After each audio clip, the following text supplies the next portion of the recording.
నమస్కారం. ETV news కి స్వాగతం. ముందుగా ముఖ్యాంశాలు. భూ కబ్జాదారుల హంతకులతో సమానమన్న సీఎం చంద్రబాబు. ఫ్రీహోల్డ్ భూముల్లో అవకతవకలపై కఠిన చర్యలకు ఆదేశాలు.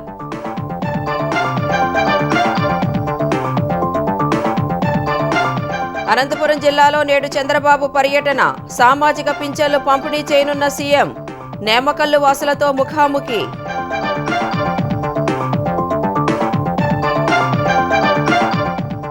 నేడు రైతు పండుగ ముగింపు సభలో పాల్గొననున్న సీఎం రేవంత్ రెడ్డి.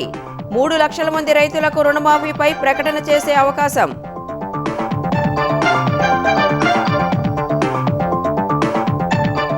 ఇందిరమ్మ ఇళ్ల కేటాయింపులో నిరుపేదలకే ప్రాధాన్యం ఇవ్వాలన్న సీఎం.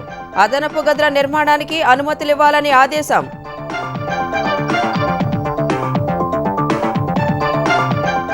డ్రగ్స్ కేసు నిందితుల ఆస్తులు జప్తు చేయడంపై టీజీ న్యాబ్ దృష్టి.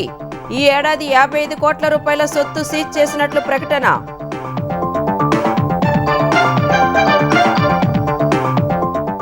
మహారాష్ట్ర ముఖ్యమంత్రి అభ్యర్థిపై కొనసాగుతున్న సందిగ్ధత. సీఎం రేస్లో తెరపైకి కేంద్ర మంత్రి మురళీధర్ మోహోల్ పేరు. 2-3 రోజుల్లో స్పష్టత వచ్చే అవకాశం.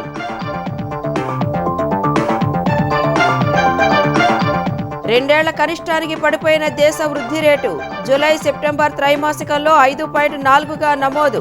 తయారీ రంగంలో పేలవ ప్రదర్శనతో తగ్గుదల.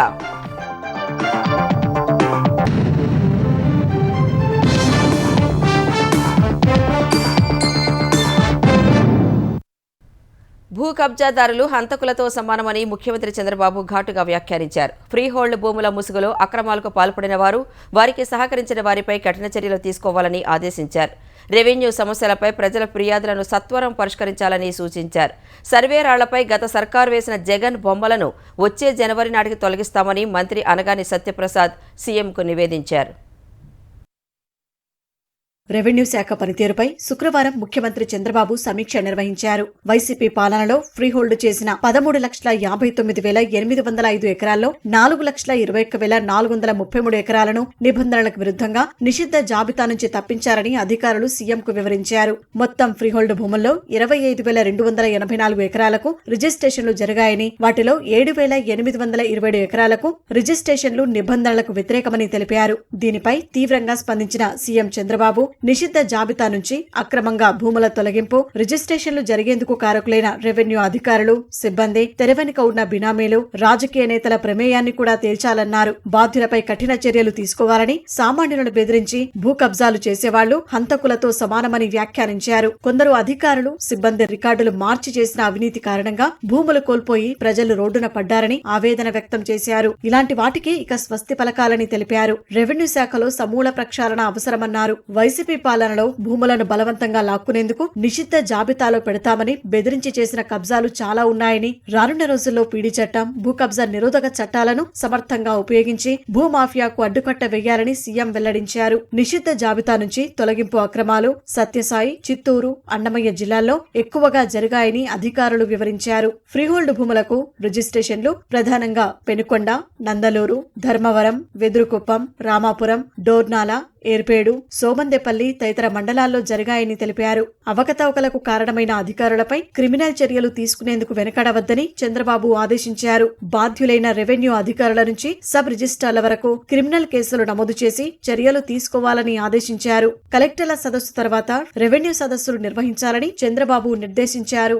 రాష్ట్ర వ్యాప్తంగా వివిధ సమస్యలపై 1,74,720 అర్జీలు రాగా అందులో 67,928 అర్జీలు రెవెన్యూ విభాగం నుంచే వచ్చాయని అధికారులు సీఎంకి వివరించారు. రెవెన్యూ రికార్డులు, భూ కబ్జాలు, అసైన్డ్ భూముల వంటి సమస్యలపై ఎక్కువ ఫిర్యాదులు వస్తున్నాయని తెలిపారు. ప్రజల నుంచి వచ్చే వినతులకు సత్వర పూర్తిస్థాయి పరిష్కారం చూపాలని సీఎం ఆదేశించారు. గత ప్రభుత్వ విధానాలతో ఎప్పుడూ లేనంతగా రెవెన్యూ శాఖ పరిధిలో పెద్ద మొత్తంలో సమస్యలు తలెత్తుతాయని, వీటి పరిష్కారం కోసం ప్రజలు కాళ్లరిగేలా కార్యాలయాల చుట్టూ తిరుగుతున్నారన్నారు. ధృవీకరణ పత్రాల కోసం ప్రజలు కార్యాలయాలకు రాకుండానే ఆన్లైన్ ద్వారా అన్ని పత్రాల జారీ జరిగేలా చూడాలని సూచించారు.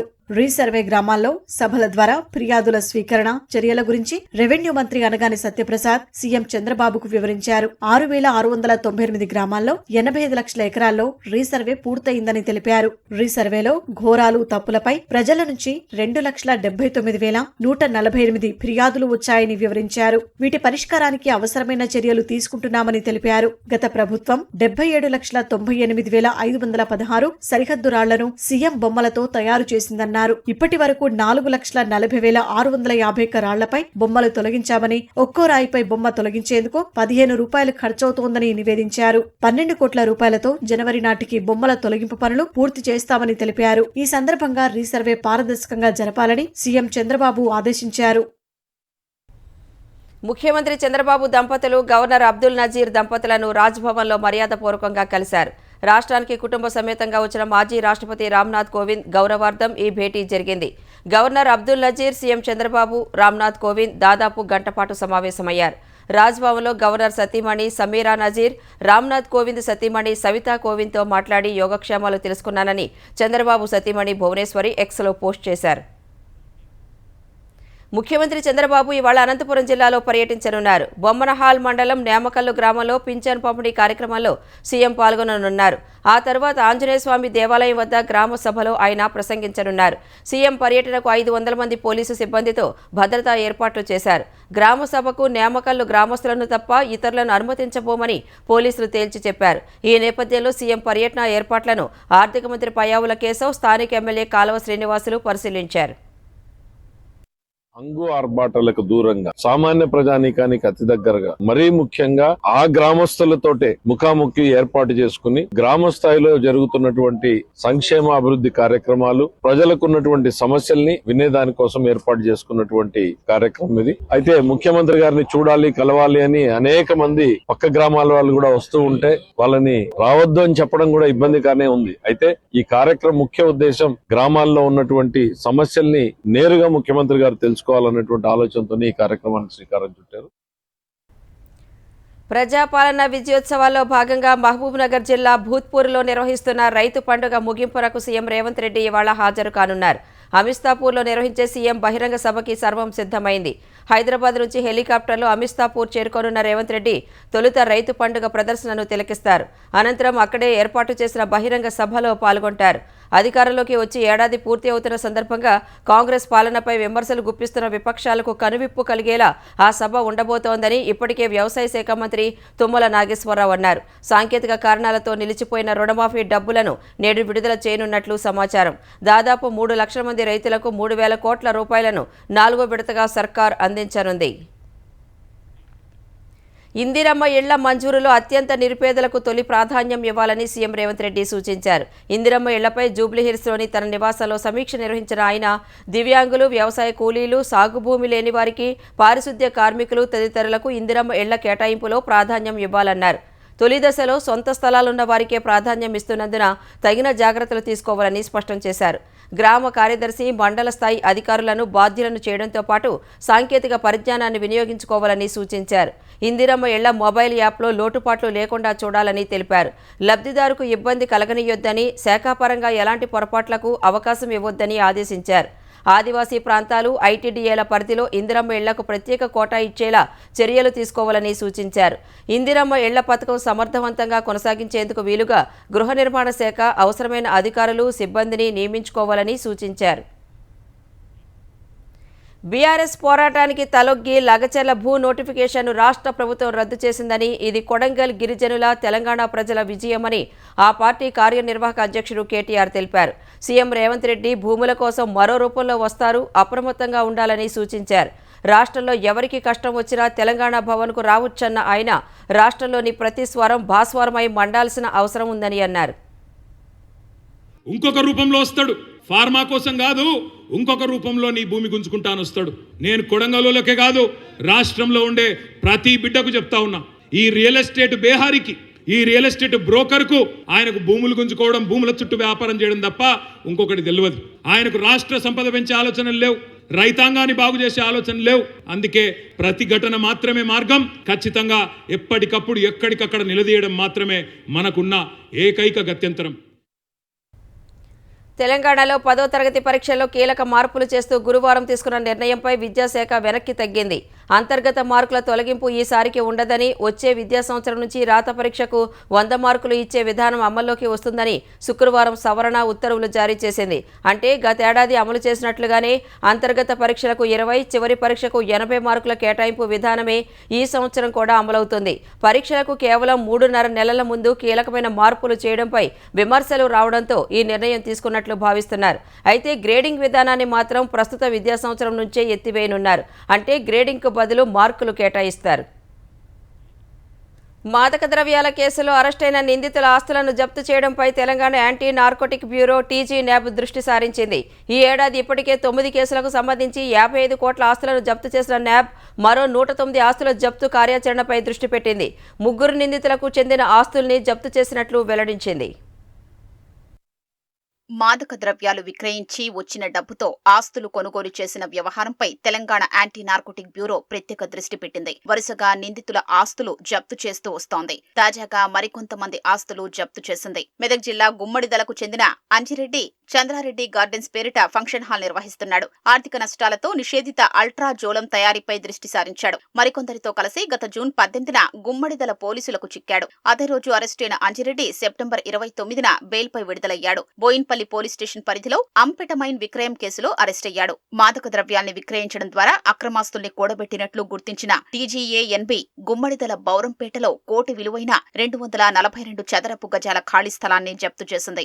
ఏఆర్ కానిస్టేబుల్ గా పనిచేస్తూనే అల్ట్రాజోలం దందా సాగించిన రామకృష్ణ గౌడ్ ను 2021 మార్చి 14న పేట్ బషీర్బాద్ పోలీసులు అరెస్ట్ చేశారు. మార్చి 15న అతన్ని సస్పెండ్ చేసిన హోంశాఖ శాఖాపరమైన విచారణకు ఆదేశించింది. అదే ఏడాది నవంబర్ 24న బెయిల్పై విడుదలైన తర్వాత రామకృష్ణ కోర్టును ఆశ్రయించాడు. 2022 జనవరి 6న విధుల్లో చేరిన రామకృష్ణ గౌడ్ మళ్లీ దందా సాగించాడు. అల్ట్రాజోలం కేసులో 2023 డిసెంబర్ 28న మరోసారి అరెస్టు కావడంతో గత జనవరి 24న ఉన్నతాధికారులు అతన్ని డిస్మిస్ చేశారు. మాదక ద్రవ్యాల దందా ద్వారా కూడబెట్టిన అతడి అక్రమాస్తుల్ని టీజీఏఎన్బి గుర్తించింది. మెదక్ జిల్లా ఫరీద్పూర్లో 170.66 చదరపు గజాల్లో కొత్తగా నిర్మించిన ఇల్లు, బికనూర్లో 5.12 ఎకరాల భూమి, బైక్ సహా ఓ కారును జప్తు చేశారు. ఇదే కేసులో ఇతర నిందితులకు సంబంధించిన ఆస్తుల్ని జప్తు చేశారు. హైదరాబాద్ ఆసిఫ్ నగర్లోని ఆసుపత్రిలోని మత్తు వైద్య నిపుణుడు అహ్సాన్ ముస్తఫా ఖాన్ పెంటానిల్ ఇంజెక్షన్లను విక్రయిస్తున్నట్లు పోలీసులు గుర్తించారు. గత జనవరి 18న పంపించిన పార్సిల్ను స్వాధీనం చేసుకున్న పోలీసులు అతడితో పాటు మరో 7గురిపై కేసు నమోదు చేశారు. అతడి ఇంటి నుంచి 120 పెంటానిల్ ఇంజెక్షన్లను స్వాధీనం చేసుకున్నారు. బాజిపల్లి ప్రగతినగర్లో 222 చదరపు గజాల ఖాళీ స్థలం, కంచన్బాగ్ దారుస్సలాం కోఆపరేటివ్ అర్బన్ బ్యాంక్లో 9.31 లక్షలు, ఏసీ గార్డ్స్ ఎస్బీఐ బ్యాంక్లో 10 లక్షలతో పాటు పలు బ్యాంకుల్లోని డబ్బుల్ని జప్తు చేశారు. అతడి పలు వాహనాలు స్వాధీనం చేసుకున్నారు. తెలంగాణలో పీజీ మెడికల్ సీట్లు బ్లాక్ చేసి వాటిని అక్రమంగా మేనేజ్మెంట్ సీట్ల కింద విక్రయించుకుని సొమ్ము చేసుకున్నారనే ఆరోపణలపై ఎన్ఫోర్స్మెంట్ డైరెక్టరేట్ ఈడీ మరో 2 కళాశాలల ఆస్తులు అటాచ్ చేసింది. తాజాగా Chalmeda Anandarao institute of medical సైన్సెస్కి చెందిన 3.33 కోట్లు, ఎంఎన్ఆర్ మెడికల్ కళాశాలకు చెందిన 2.01 కోట్లు బ్యాంకు నిల్వలు ఈడీ అటాచ్ చేసింది. ఇప్పటి వరకు ఈ కేసులో 9.71 కోట్ల ఆస్తులను జప్తు చేసినట్లు ఈడీ తెలిపింది. కొందరు వ్యక్తులు, ఏజెన్సీలు నీట్ విద్యార్థులతో కలిసి తెలంగాణలోని పలు ప్రైవేటు మెడికల్ కళాశాలలోని పీజీ సీట్లను బ్లాక్ చేస్తున్నారని కాళోజీ నారాయణ యూనివర్సిటీ రిజిస్ట్రార్ వరంగల్లోని మట్టివాడ ఠాణాలో ఫిర్యాదు చేశారు. ఈ ఫిర్యాదు ఆధారంగా కేసు నమోదు చేసిన ఈడీ దర్యాప్తు కొనసాగిస్తోంది. కాంగ్రెస్ ప్రభుత్వం అధికారంలోకి వచ్చి ఏడాది గడుస్తున్న ఫీజు రియంబర్స్మెంట్ బకాయిలు చెల్లించకపోవడం దారుణమని బీసీ సంక్షేమ సంఘం జాతీయ అధ్యక్షుడు ఆర్ కృష్ణయ్య అన్నారు. ఫీజు బకాయిలతో విద్యార్థులు ఉన్నత చదువులకు దూరం అవుతుంటే కాంగ్రెస్ ప్రభుత్వం మాత్రం ఏడాది సంబరాలు చేసుకుంటుందని విమర్శించారు. హైదరాబాద్ బషీర్బాగ్ ప్రెస్ క్లబ్లో బీసీ విద్యార్థి సంఘం నిర్వహించిన ఫీజుల పోరు సదస్సులో పాల్గొన్న కృష్ణయ్య తెలంగాణలో ఫీజు రియంబర్స్మెంట్ పథకాన్ని ఎత్తివేసే కుట్ర జరుగుతుందని ఆరోపించారు. కాంగ్రెస్ ఏడాది పాలనలో బడ్జెట్ను ఏ పథకాలపై ఖర్చు చేశారో శ్వేతపత్రం విడుదల చేయాలని డిమాండ్ చేశారు. ఫీజు బకాయిల విషయంలో సీఎం రేవంత్ రెడ్డి జోక్యం చేసుకుని పెండింగ్లో ఉన్న 4,000 కోట్ల బకాయిలను విడుదల చేయాలని కృష్ణయ్య కోరారు. ఫీజు రియంబర్స్మెంట్ పథకాన్ని ఎత్తివేయడానికి కుట్రలు జరుగుతున్నాయి. ఖబర్దార్, ఫీజు రియంబర్స్మెంట్ పథకం జోలికి వస్తే ఎవరిని వదిలిపెట్టాము. రాష్ట్రంలో అనుకోని సంఘటనలు జరుగుతాయని చెప్పి హెచ్చరిస్తున్నా. ఇదే వైఖరి కొనసాగితే రాష్ట్రంలో పలు తిరుగుబాటు స్టార్ట్ అవుతుంది. ఇప్పటికే రైతులు తిరుగుబాటు చేసారు, ఇక తిరుగుబాటు విద్యార్థుల నుంచి వస్తుందని చెప్పి హెచ్చరిస్తున్నా. ముఖ్యమంత్రికి నేను విజ్ఞప్తి చేస్తున్నా, మీరు దయచేసి చొరవ తీసుకొని వీధుల బకాయిలు పెద్ద 4,000 కోట్లు రివ్యూ దశల వారీ వచ్చినా ఇప్పటికి అయిపోతుంది. తెలంగాణలోని 40 బీసీ కులాలను కేంద్ర ఓబీసీ జాబితాలో చేర్చేలా రాష్ట్ర ప్రభుత్వాన్ని కోరుతూ బీసీ కమిషన్ తీర్మానించింది. రాష్ట్ర బీసీ జాబితాలో 130 కులాలు ఉండగా అందులో కేంద్ర ఓబీసీ జాబితాలో 90 మాత్రమే ఉన్నాయని కమిషన్ పేర్కొంది. ఉమ్మడి జిల్లాల వారీగా ఇటీవల నిర్వహించిన సమావేశాల్లో అందిన వినతులపై బీసీ కమిషన్ చైర్మన్ నిరంజన్ సభ్యులు సమీక్షించారు. మిగతా 40 కులాలను కూడా ఓబీసీ జాబితాలో కలపాలని ఇప్పటికే రాష్ట్రం ప్రతిపాదనలు పంపించినప్పటికీ కేంద్ర ప్రభుత్వం ఉత్తర్వులు జారీ చేయలేదని బీసీ కమిషన్ చైర్మన్ నిరంజన్ తెలిపారు. దొమ్మర, బుడబుక్కల, తంబలి తదితర కులాల పేర్లలో మార్పులను కోరుతూ వచ్చిన వినతుల పట్ల సానుకూలంగా స్పందించిన కమిషన్ దీనిపై ప్రజాభిప్రాయ సేకరణ కోరుతూ నోటిఫికేషన్ ఇవ్వాలని నిర్ణయించింది. నెల రోజుల పాటు ప్రజాభిప్రాయాలు సేకరించి ప్రభుత్వానికి సిఫార్సు చేయనున్నారు. ప్రజల నుంచి వివిధ అంశాలను పరిశీలించి ప్రభుత్వానికి నివేదికలు ఇవ్వనున్నట్లు బీసీ కమిషన్ చైర్మన్ నిరంజన్ తెలిపారు. ఆంధ్రప్రదేశ్లో ఎక్కడ చూసినా రెడ్ బుక్ రాజ్యాంగం నడుస్తోందని వైసీపీ అధ్యక్షుడు జగన్ అన్నారు. ఉమ్మడి కృష్ణా జిల్లా వైసీపీ నేతలతో సమావేశమైన జగన్ రైతులకు గిట్టుబాటు ధర రావడం లేదని చెప్పారు. వచ్చే సంక్రాంతి పండుగ తరువాత జిల్లాల బాట పడుతున్నారని జగన్ తెలిపారు. ప్రతి బుధ, గురువారాల్లో ఒక్కో పార్లమెంటు పరిధిలో పర్యటిస్తానని, స్థానిక అసెంబ్లీ నియోజకవర్గాల కార్యకర్తలు, నేతలతో సమావేశమవుతానని తెలిపారు. ప్రతి ఒక్క వైసీపీ కార్యకర్త, నేత సోషల్ మీడియా అకౌంట్లు తెరవాలని జగన్ పిలుపునిచ్చారు. ఏపీలో జరుగుతోన్న అన్యాయాన్ని వీడియోలు తీసి సోషల్ మీడియాలో పోస్ట్ చేయాలని జగన్ పేర్కొన్నారు. ఎన్నికల సమయంలో ఇచ్చిన హామీల పరిస్థితి ఏమైందని సీఎం చంద్రబాబు కూటమి నేతలకు ప్రశ్నల వర్షం కురిపిస్తూ పోస్టులు పెట్టాలని సూచించారు. రేపొద్దున ప్రతి కార్యకర్త గ్రామ స్థాయి నుంచి ఎమ్మెల్యే, ఎంపీ స్థాయి దాకా కూడా ప్రతి ఒక్కరికి ఒక ఫేస్బుక్ పేజ్ ఉండాలి, ఒక ఇన్స్టాగ్రామ్ పేజ్ ఉండాలి, ఒక వాట్సాప్ ఉండాలి, యూట్యూబ్లో కూడా పోస్టింగ్ చేసే ఉండాలి. ఎక్కడ ఏం జరిగినా కానీ టకాన్ తీయడం, పెట్టడం, ఏం చేయాల్సిన పనుల. ఏ లెవెల్ ఆఫ్ రెవల్యూషన్ జరుగుతుందనంటే ఒక సంవత్సరం, ఈ నుంచి ఒక సంవత్సరం పోయిన తర్వాత గ్రామంలో చంద్రబాబు నాయుడు గారిని, తెలుగుదేశం పార్టీని క్వశ్చన్ చేస్తూ ప్రతి ఇంట్లో నుంచి వాయిస్ రావాలి. ప్రభుత్వంలో విలీనం అనంతరం ఆర్టీసీ ఉద్యోగులు ఎదుర్కొంటున్న సమస్యల పరిష్కారంపై ఆంధ్రప్రదేశ్ ప్రభుత్వం దృష్టి సారించింది.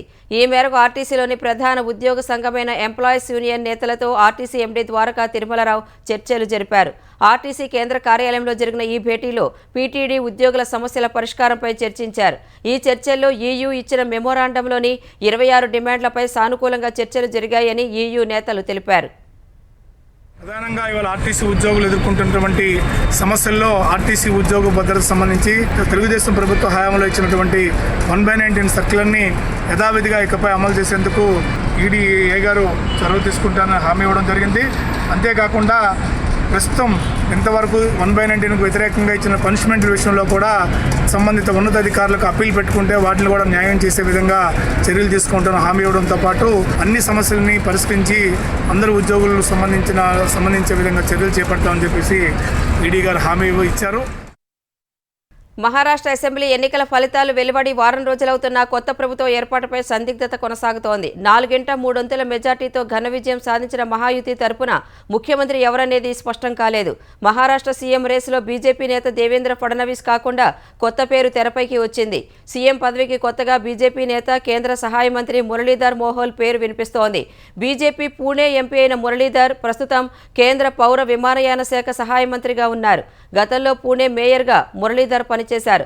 రాజకీయ వర్గాల్లో పెద్దగా ప్రచారంలో లేని మురళీధర్ను బీజేపీ అగ్రనాయకత్వం మహారాష్ట్ర సీఎం పదవికి సూచిస్తున్నట్లు తెలుస్తోంది.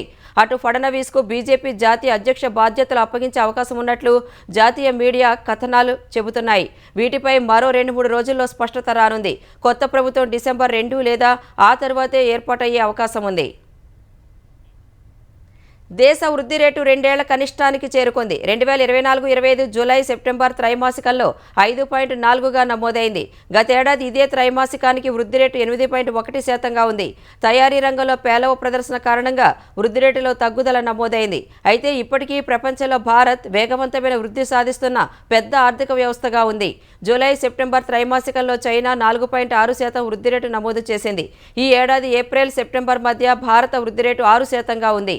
గత ఆర్థిక సంవత్సరం తొలి అర్ధభాగంలో జీడీపీ వృద్ధి రేటు 8.2% ఉంది. ఈ ఏడాది తొలి త్రైమాసికంలో దేశ వృద్ధి రేటు 6.7% నమోదైంది. ఆలయాల్లో అందించే ప్రసాదాలు, ఆహారంలో నాణ్యతపై నిబంధనలు విధించాలని కోరుతూ దాఖలైన పిటిషన్ విచారించేందుకు సుప్రీంకోర్టు నిరాకరించింది. ప్రసాదాల నాణ్యతలో తాము జోక్యం చేసుకోలేమని అత్యున్నత న్యాయస్థానం తెలిపింది. ఆ అధికారాలు రాష్ట్ర పరిధిలో ఉంటాయని justice BR Gavai, justice KV విశ్వనాథ్లతో కూడిన ధర్మాసనం స్పష్టం చేసింది. అందుకే పిటిషన్ను నిరాకరిస్తున్నట్లు వెల్లడించింది. పిటిషనర్ కోరుకున్నట్లయితే సంబంధిత అధికారికి దరఖాస్తు చేసుకోవచ్చని, అది చట్ట ప్రకారం చెల్లుతుందని చెప్పింది. ఇది ప్రచారం కోసం వేసిన వ్యాజ్యం కాదని, వివిధ ఆలయాల్లోని ప్రసాదం, అన్నదానం స్వీకరించాక ప్రజలు అనారోగ్యానికి గురవుతున్నారనే వార్తలను పిటిషనర్ తరపు న్యాయవాది సుప్రీంకోర్టుకు తెలిపారు. దీనిపై స్పందించిన ధర్మాసనం దీనిని ప్రసాదాలకే ఎందుకు పరిమితం చేస్తున్నారని ప్రశ్నించింది. హోటల్లోని ఆహారం, దుకాణాల నుంచి కొనుగోలు చేసే ఆహార పదార్థాలపైన ఫైల్ చేయాలి కదా అని ప్రశ్నించింది. అక్కడ కూడా ఆహారం కల్తీ కావచ్చు అని ధర్మాసనం వ్యాఖ్యానించింది. అయితే ఏదైనా ఆలయానికి సంబంధించి వ్యక్తిగత కేసులు ఉంటే సంబంధిత వ్యక్తి ఆయా రాష్ట్ర హైకోర్టును ఆశ్రయించవచ్చని ధర్మాసనం పేర్కొంది. తమిళనాడులోని రామేశ్వరంలో త్వరలో ప్రారంభానికి సిద్ధమవుతున్న తొలి vertical lift railway sea bridge దృశ్యాలను కేంద్ర రైల్వే శాఖ మంత్రి అశ్విని వైష్ణవ్ షేర్ చేశారు. ఆ దృశ్యాలు వావ్ అనిపిస్తున్నాయి. 105 ఏళ్ల నాటి వారధి స్థానంలో దీనిని నిర్మిస్తున్నారు. దానికి సంబంధించిన వివిధ అంశాలను ప్రస్తావిస్తూ ఎక్స్ వేదికగా మంత్రి పలు ఫోటోలను షేర్ చేశారు. ఈ బ్రిడ్జ్ ఒక ఇంజనీరింగ్ అద్భుతమని కొనియాడారు. 1914లో నిర్మించిన పాత పంబన్ రైలు వంతెన 105 ఏళ్ల పాటు రామేశ్వరాన్ని ప్రధాన భూభాగంతో అనుసంధానించిందని తెలిపారు. తుప్పు పట్టిన కారణంగా దాని సేవలు నిలిచిపోవడంతో దానికి సమీపంలోనే కొత్త పంబన్ బ్రిడ్జిను ప్రభుత్వం నిర్మించిందని అశ్విని వైష్ణవ్ వెల్లడించారు. ఈ రెండు వంతెనల మధ్య ఉన్న తేడాలను వివరించారు. స్పీడ్, సరికొత్త టెక్నాలజీలను కొత్త బ్రిడ్జ్ నిర్మాణంలో ఉపయోగించినట్లు వెల్లడించారు. అతి త్వరలోనే ఇది అందుబాటులోకి రానుందని చెప్పారు.